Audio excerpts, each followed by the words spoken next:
ধর্ম হন দিয়ে দে আল্লাহ হাতুম দিয়ে দেবো নবী দিয়ে হওয়া না সুবহানাল্লাহ ধর্ম কে দিয়েছে বাবা আর নবী দিয়ে সুবহানাল্লাহ আল্লাহ কিছু দেয় নাই আল্লাহ তার হাবিবকে দিয়ে দিয়েছেন আল্লাহর হাবিব আমাদেরকে দিচ্ছেন দিবেন কিয়ামত পর্যন্ত দিবেন সুবহানাল্লাহ কিয়ামতের দিন তখন সবাই ইয়া নফসি করবে আদম থেকে ঈসা রূহুল্লাহ পর্যন্ত করবে ইয়া নফসি আমি কিছু পারবো না তোমরা আমার কাছে আসো না শুধু আফসোস করবে তখন একজন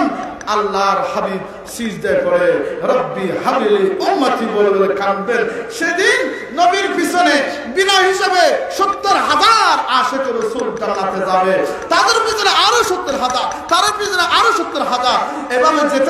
যেতে থাকবে কারা যাবে যারা নবীকে ভালোবেসেছে নবীর রশিদ ধরে আহলে বাইত রাসূলকে যারা ভালোবেসেছে তারা সবাই বিনা হিসাবে জান্নাতি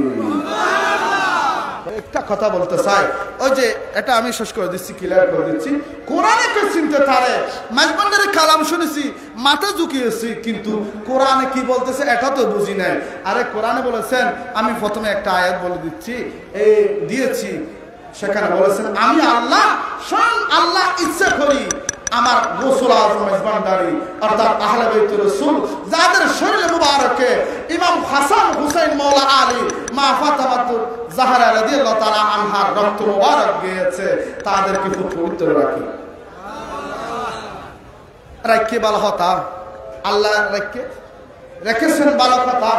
এদেরকে কি করতে হবে আল্লাহ বলেছেন তোমাদেরকে ধর্ম দিয়েছি নামাজ দিয়েছি হজ দিয়েছি যাকাত দিয়েছি কত রিজুক দিয়েছি তুলনা নাই যদি বলি কিয়ামত হয়ে যাবে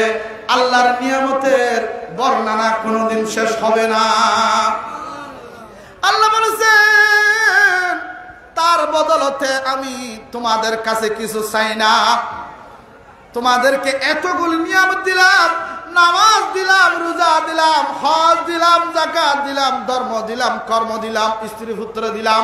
দুনিয়াদারিতে যা কিছু আছে সবগুলো দিয়ে দিলাম সেগুলো কিছু চাই না কিন্তু আমি আল্লাহ একটা জিনিস চাই সেটা হচ্ছে আমার নবীর আহলে বাইত রাসূল অর্থাৎ গৌসুল আজম মেজবানদারের ভালোবাসা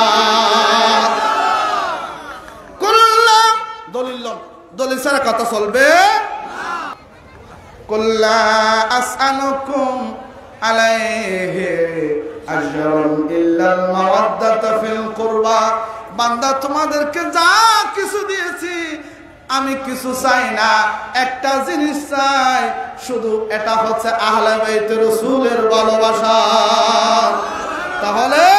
ইমানদার যদি হতে হয় মৃত্যুর সময় যদি ঈমান নিয়ে হেসে খুশে রাসূল পাকের নূরানি চেহারা মুবারক দেখে আপন মুর্শিদ কিবলার চেহারা মুবারক দেখে যদি মৃত্যু স্বাদ গ্রহণ করতে মন হয় তাহলে গোলামি মেজবানদারি বনো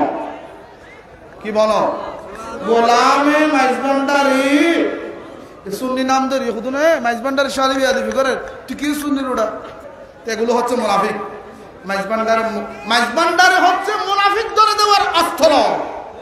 মাইজবান্ডারে কি মুনাফিক কি করে এই পর্যন্ত থাকতে পারে না কিয়ামত পর্যন্ত পারবে না আসার আগে উম্মতার আহমদী বলেছেন সেরাকের সাথে কেন তুলনা সাইলে সূর্যের সাথে করতে পারতেন শামসুল কমরন বলতে পারতেন বলে না কেন আরে সারা বছর সারা জীবন যদি চেষ্টা করে চন্দ্র কোনোদিন থাকতে পারবে না অবশ্যই চন্দ্রকে ডুবে যেতে হবে সূর্য যদি চেষ্টা করে সন্ধ্যাবেলায় থাকতে পারবে না ডুবে যেতে হবে কিন্তু যদি সারা বাংলাদেশে আলো নাই একটা জায়গায় ফটিকছড়ির জমিনে যদি সেরাক থাকে আলো থাকে সেই সেরাক থেকে যদি সারা বাংলাদেশে আলো নিয়ে যায় কিন্তু ওই সেরাকের আলো কমবে না আরো বাড়বে এজন্য ঈমান হওয়ার জন্য ঈমানদার হওয়ার জন্য গৌসুল আজম মেজবানদারের কাছে আসো এসে ঈমানকে মজবুত করো নিজেকে গোলামে মেজবানদারি বলো আল্লাহ আমাদেরকে সবাইকে আহলে বাইত রাসূলের গোলাম হিসাবে কবুল করুন मैं तो पंजतन का गुलाम हो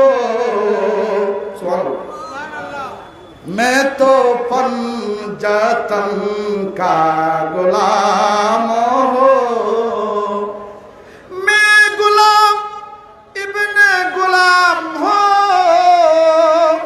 आ गुलाम उर्फा गुलाम हजरत उमर उर्फा হইও না আর ইমাম হোসেন তো লিখি লইও না আর সব দরিদ্রে আবার বিয়ার বুঝলি আল্লাহ मैं गुलाम इब्ने गुलाम हो, मैं तो पंजतन का गुलाम हो।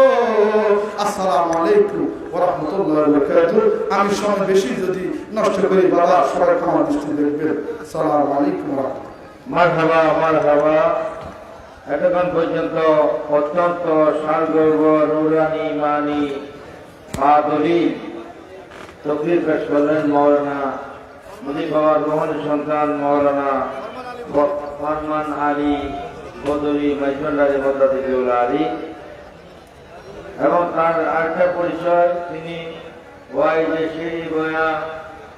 যিনি তমিল কণ্ঠে অত্যন্ত পুরুষপূর্ণ তকরির পেশ করতেন,